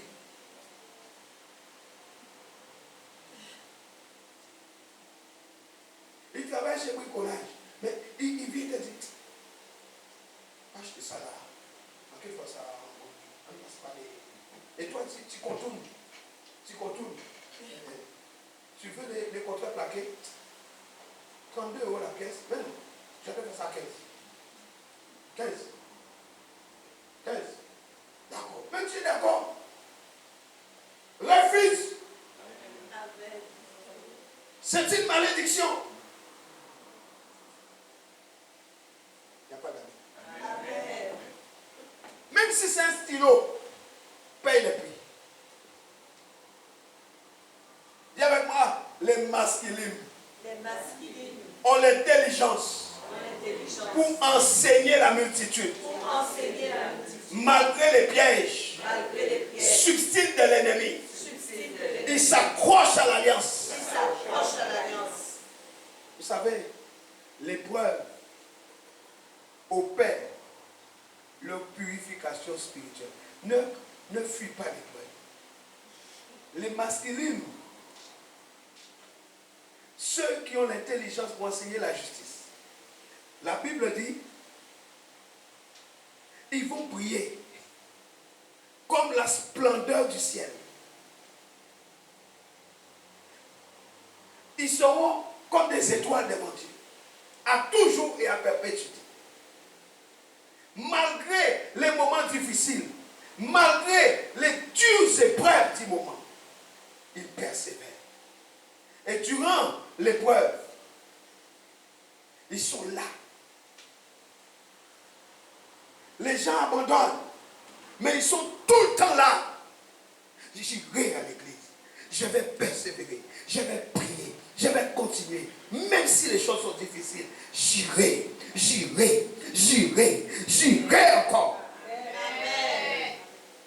Et pendant qu'ils sont là, pendant qu'ils sont dans cette tente d'épreuve, l'épreuve opère. Et bien-aimé, regarde-moi s'il te plaît. Là, je suis en train d'entrer dans vraiment les 15 messages. Beaucoup d'entre nous, nous avons peur de l'épreuve. Et nous regardons l'épreuve comme quelque chose qui veut nous tuer. Mais en fait, l'épreuve opère. Quand Dieu permet l'épreuve, c'est parce que l'épreuve a quelque chose qu'elle doit accomplir dans ta vie. Voilà pourquoi tu ne peux pas combattre l'épreuve. Voilà pourquoi tu ne peux pas lier, chasser l'épreuve. Parce que quand Dieu envoie l'épreuve dans ta vie, c'est pour que cette même épreuve accomplisse quelque chose. Et tant que l'épreuve que Dieu envoie n'a pas atteint son objectif, elle ne cessera pas. Là où nous devrions remercier Dieu pour l'épreuve, on est en train de critiquer et de se lamenter et de gémir. L'épreuve appelle la persévérance. L'épreuve appelle la clairvoyance. Il faut noter ces choses. Là où il y a l'épreuve, il faut avoir le discernement. Là où il y a l'épreuve, il faut avoir la clairvoyance. Là où il y a l'épreuve, il faut avoir la persévérance. Là où il y a l'épreuve, il faut avoir une attitude positive. Là où il y a l'épreuve, il faut avoir l'humilité. Là où il y a l'épreuve, il faut avoir la soumission à Dieu. Parce que si tu échoues à l'épreuve, tu recommenceras l'épreuve. Parce que l'épreuve a un but qu'elle doit accomplir dans nos vies. Ça ne dépend pas de toi. La Bible dit, l'épreuve opère en eux la purification spirituelle. Note ça bien. Ça opère la purification spirituelle. Même si tu dois perdre la vie en tant que résidu fidèle, accepte s'il le faut de perdre la vie. Mais il faut que tu atteignes la purification spirituelle.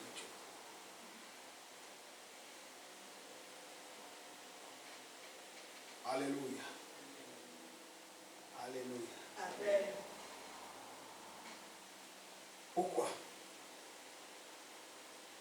Parce que ça te donnera la détermination, la puissance et la force contre l'oppresseur. Et en tant que résidu zélé pour Dieu,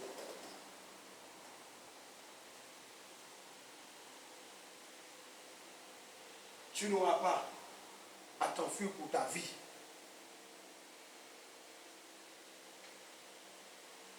Mais tu auras, et tu seras armé de quoi? De l'épée. Tu sauras manier l'épée. Tu auras appris à manier quoi? L'épée de l'esprit. Matthieu 24, 16. Tu n'auras pas à t'enfuir. Mais tu sauras manier l'épée. Alléluia. Matthieu 16 nous dit quoi? Alors que ceux qui sont en Judée s'enfuient dans les montagnes. Ils s'enfuient. Si quelqu'un est sur son toit en terrasse, qu'il ne rentre pas dans sa maison pour emporter les biens qui s'y trouvent. Que celui qui sera dans les champs ne retourne pas chez lui pour aller chercher son manteau. Malheur en ces jours-là aux femmes enceintes et à celles qui allaitent. Priez pour que votre fuite n'ait pas lieu en hiver, ni un jour de sabbat. Car à ce moment-là, la détresse sera plus terrible que tout ce qu'on a connu depuis le commencement du monde. Et jamais plus on ne verra pareille souffrance.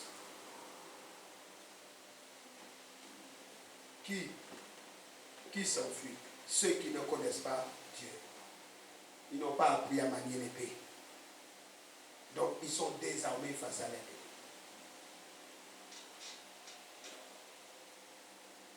Ils prennent la fuite. Hello? Ils prennent la fuite. Alléluia. Amen. Alléluia. Amen. Ils prennent la fuite.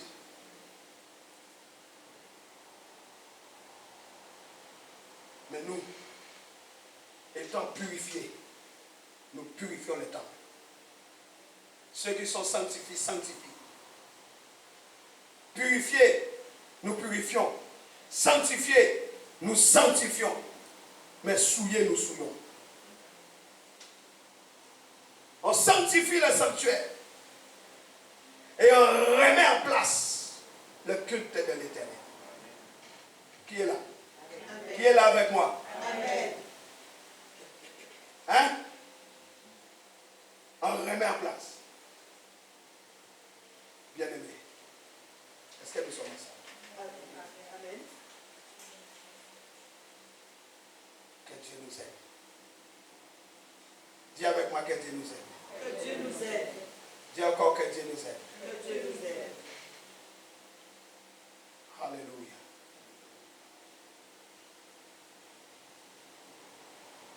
Ce personnage inconnu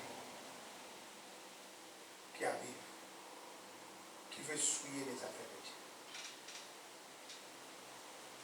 Dieu. Dieu fortifie son peuple.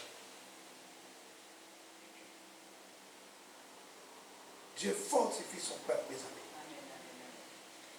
Dis Seigneur, fortifie. Seigneur, fortifie-moi.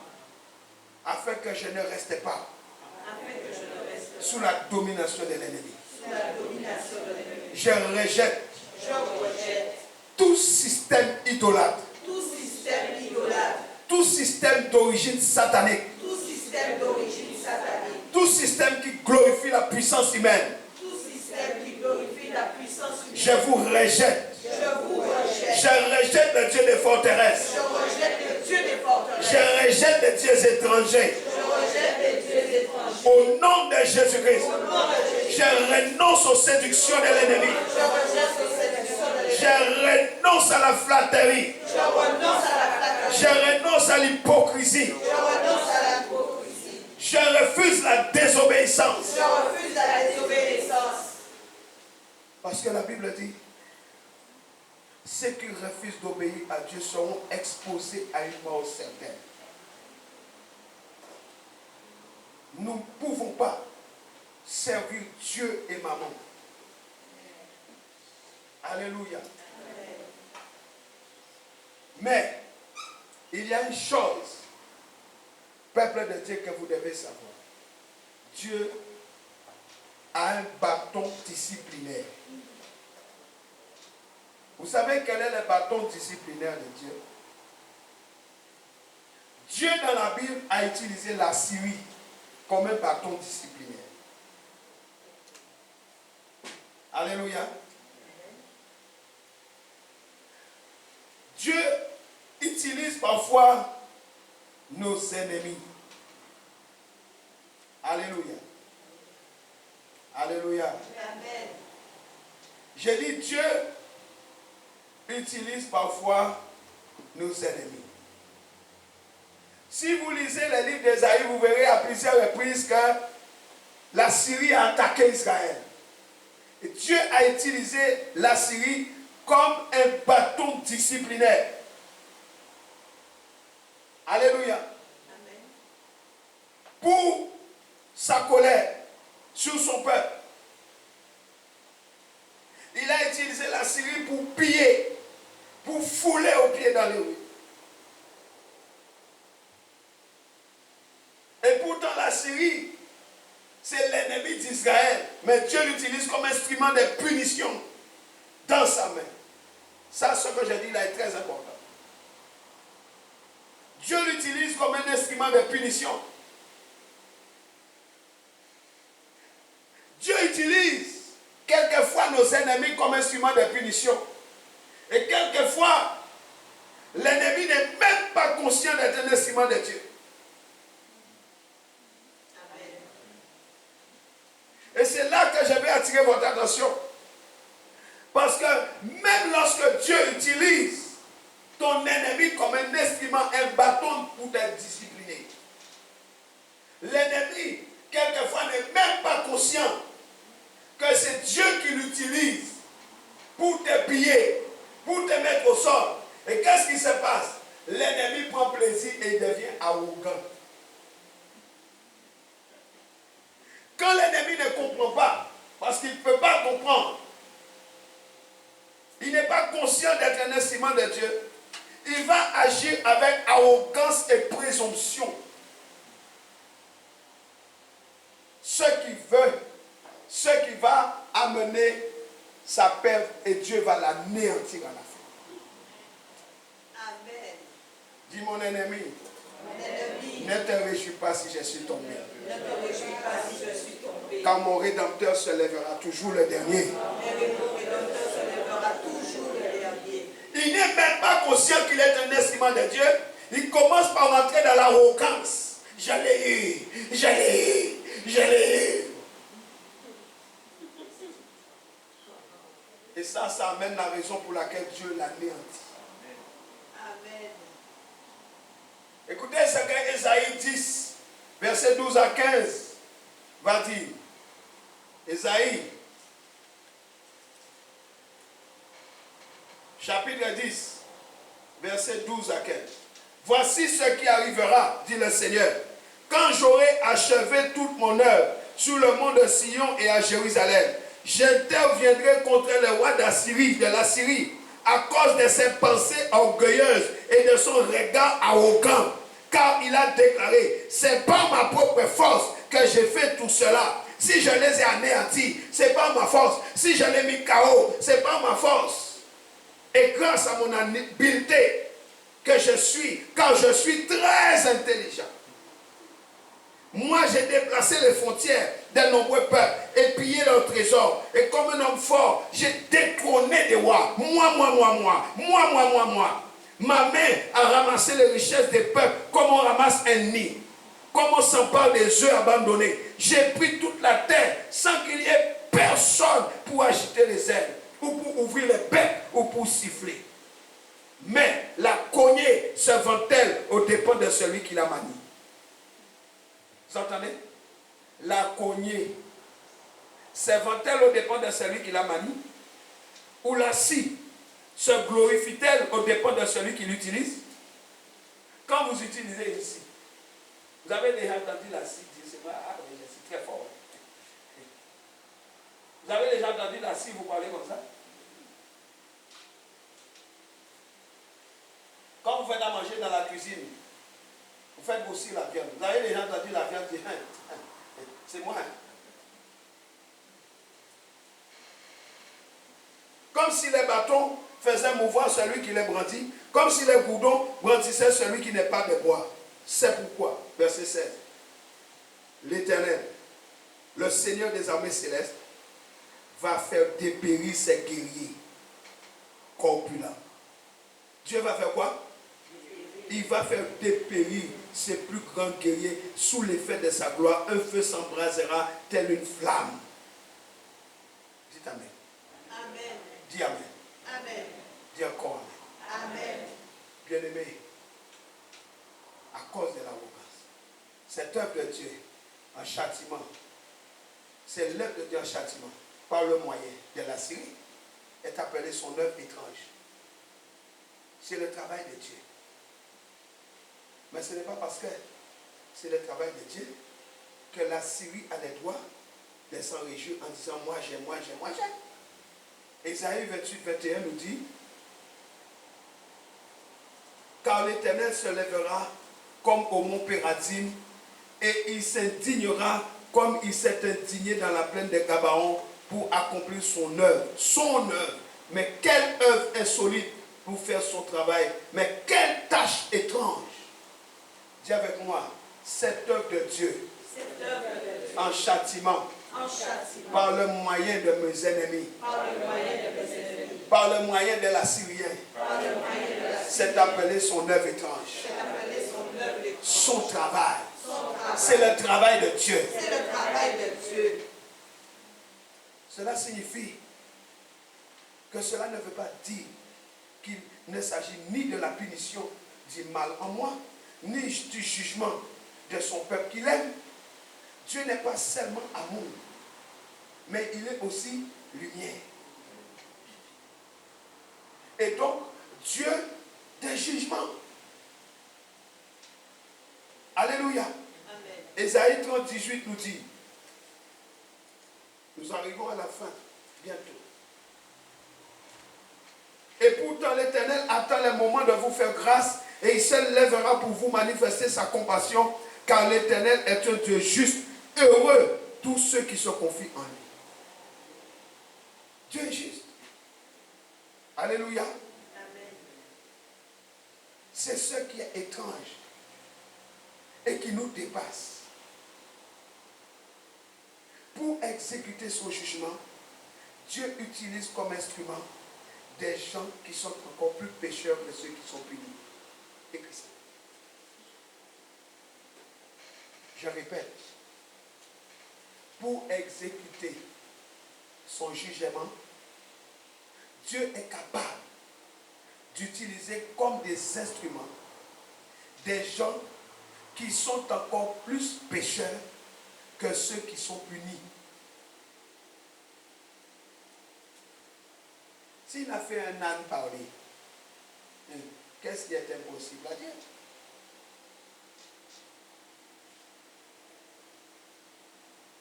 Alléluia.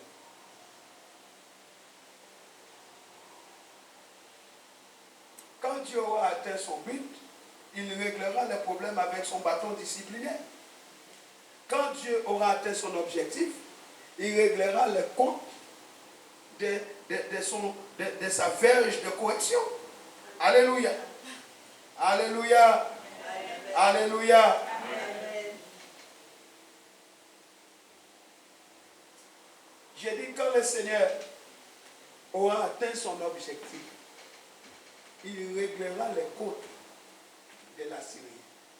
Amen. Mais tu peux dire, Assyrien, tais-toi, je te chasse, je te pousse, je te piétine, je te massacre, je t'atomise, rien ne se fera, parce que c'est l'Éternel qui arme les bras de la Syrie. Mais le problème, c'est que l'Assyrien devient orgueilleux et commence à dire, moi je les ai dépouillés, moi je les ai massacrés, moi je les ai mis KO. Et Dieu dit, ah bon, tu n'avais même pas conscience que tu étais un instrument entre mes mains.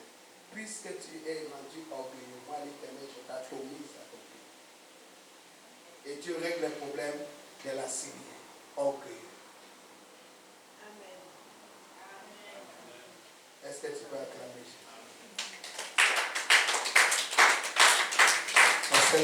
On s'élève en acclamant. On s'élève en acclamant le Seigneur des Seigneurs. On s'élève en acclamant Jésus. Le roi des rois. Le Seigneur des Seigneurs. Acclame, acclame, acclame le Seigneur. Acclame-le.